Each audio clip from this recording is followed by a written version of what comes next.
Histoire, ils l'ont humilié sans savoir qu'il était un roi caché. Dans une petite ville animée, vivait Michel, un homme au visage humble et aux vêtements modestes. Personne ne prêtait attention à lui. Les passants, trop occupés par leur quotidien, le voyaient comme un mendiant, quelqu'un sans valeur. Pourtant, Michel n'était pas ce qu'il semblait être. Un jour, au marché central, Michel s'arrêta devant un étal de fruits. Il salua poliment le vendeur et lui demanda un peu de nourriture. Mais au lieu de compassion, il reçut des rires. « Tu veux manger sans payer, hein? Va travailler », ricana le vendeur, lançant un regard moqueur à Michel. Les autres marchands se joignirent aux moqueries. L'un d'eux, un homme riche vêtu de soie, jeta une pièce par terre en disant « Tiens, ramasse ça, mendiant. Peut-être que ça suffira pour t'acheter une leçon d'humilité. » Michel se pencha, mais pas pour ramasser la pièce. Il se releva, les yeux remplis de calme, et déclara « Un jour, vous comprendrez que l'apparence ne définit pas la valeur d'un homme. » Ces paroles furent balayées par de nouveaux éclats de rire. Le lendemain, Michel quitta discrètement la ville et se dirigea vers une vaste propriété située à l'écart.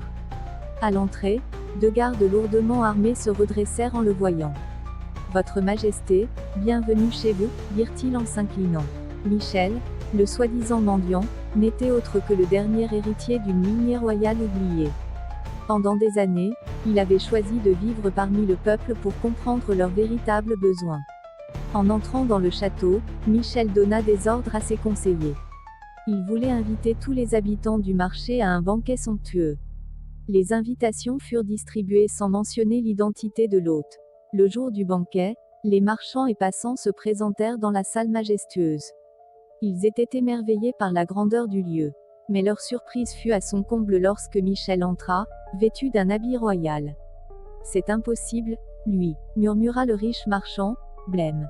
Michel s'avança lentement vers eux et prit la parole. « Je suis Michel, l'homme que vous avez ridiculisé hier. Je suis également votre roi. Mais ne vous inquiétez pas, je ne suis pas ici pour vous punir. Je veux simplement que vous reteniez ceci, ne jugez jamais quelqu'un par son apparence ou sa situation. Ce que vous méprisez aujourd'hui pourrait devenir ce dont vous aurez besoin demain. » Un silence pesant envahit la salle.